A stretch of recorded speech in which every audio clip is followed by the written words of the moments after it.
right, we have more multiplication. Step 1 is make them improper. So 20 has to become 20 over 1. And 3 3/4, we have to do 4 times 3 is 12. 12 plus 3 is 15. Keep the same denominator, 4. Okay, cancel out diagonally. I cannot cancel 1 and 15 because you can never reduce a 1. But I can reduce the 4 and the 20. You can do it off to the side or you can do it in your head.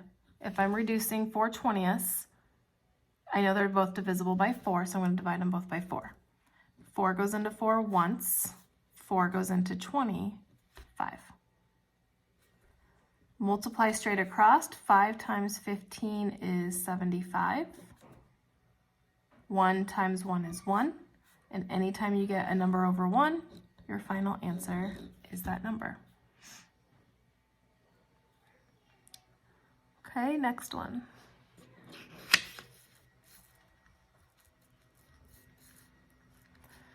So the next one is a negative times a positive. You're going to ignore the negative and you're just going to focus on the fractions, okay, or the mixed numbers. So I do 8 times 4 is 32. 32 plus 1 is 33. Keep the same denominator. 2 times 5 is 10 plus 1 is 11. Keep the same denominator.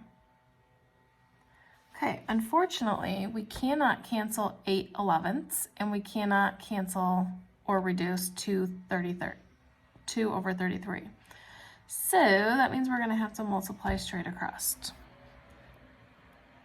So if I do 33 times 11, 33033, I get 363, and 8 times 2 is 16.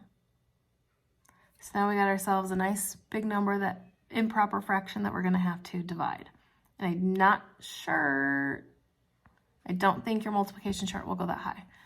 All right, so we have to divide 363 by 16. 16 goes into 36 twice, which is 32.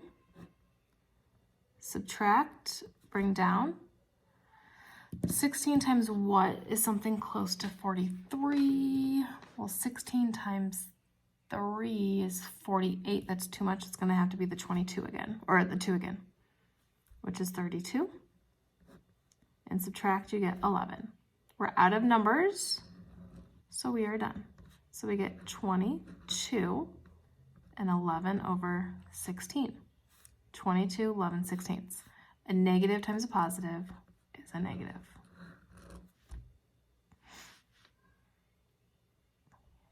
Okay, next one, remember when you have parentheses right next to each other, that means multiplication. They're both negative, we'll ignore the negatives, change them into improper fractions. 5 times 2 is 10, plus 3 is 13 over 5. 4 times 7 is 28, plus 1 is 29 over 4. And I do not have the capability of reducing or canceling out diagonally because there's nothing that can go into 5 and 29, and there's nothing that can go into 4 and 13. So we're going to have big ones again. So we have 29 and 13, which is 6, 7, 8, 0, 9, 2, 377. 5 times 4 is 20. So now we have an improper fraction that's going to require dividing. Okay, 20 goes into 37 once. Subtract, bring down. 20 into 177, or you can even look at it as 2 into 17, is going to be 8. 8 times 20 is 160. Add numbers, so we are done. So we have 18, 17, 20th. This cannot be reduced. A negative times a negative is a positive. And that is multiplication.